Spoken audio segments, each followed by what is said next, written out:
choisi par la direction de France Télévisions pour reprendre la présentation des enfants de la télé suite au départ de Laurent Ruquier sur BFM TV, Laurence Boccolini s'est confiée sur son arrivée au sein du programme dans On refait la télé sur RTL. Ancien visage emblématique de France 2, Laurent Ruquier a décidé de quitter la chaîne publique après 23 ans de bons et loyaux services, afin de tenter une nouvelle aventure sur l'antenne de BFM TV. Par conséquent, l'animateur a dû abandonner la présentation de son émission hebdomadaire à succès, Les Enfants de la télé.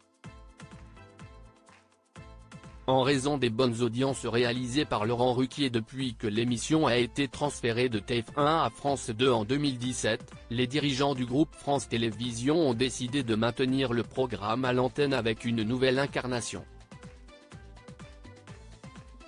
C'est donc Laurence Boccolini qui a été choisie pour prendre la succession de Laurent Ruquier aux commandes des Enfants de la télé cette saison.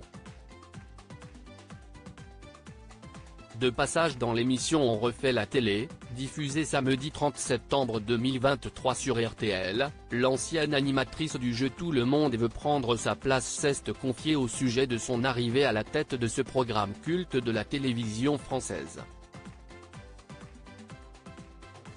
J'ai très peur, a-t-elle avoué sans détour. Laurence Boccolini a ensuite précisé qu'elle n'avait pas elle-même postulé pour remplacer Laurent Ruquier aux commandes des Enfants de la télé.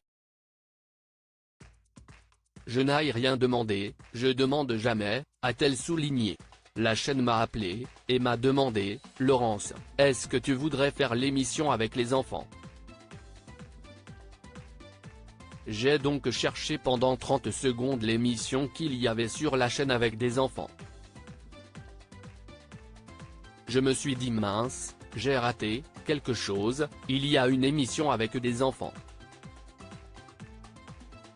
A ensuite expliqué Laurence Boccolini.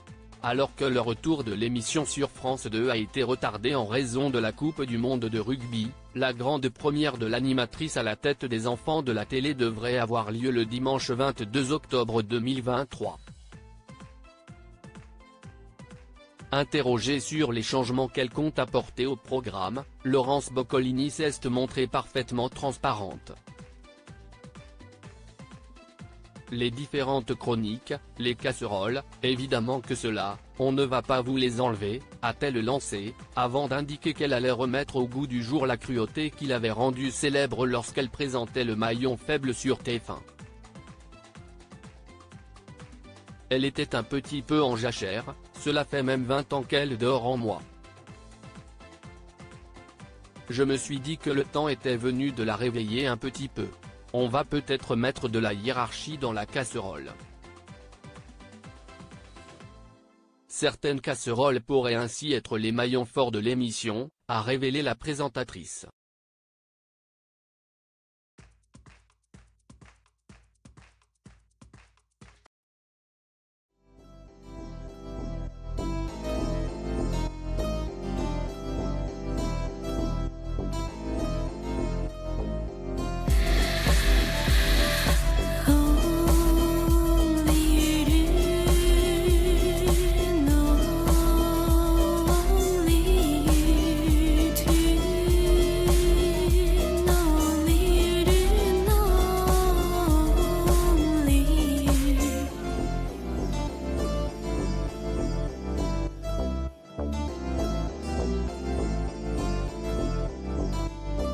To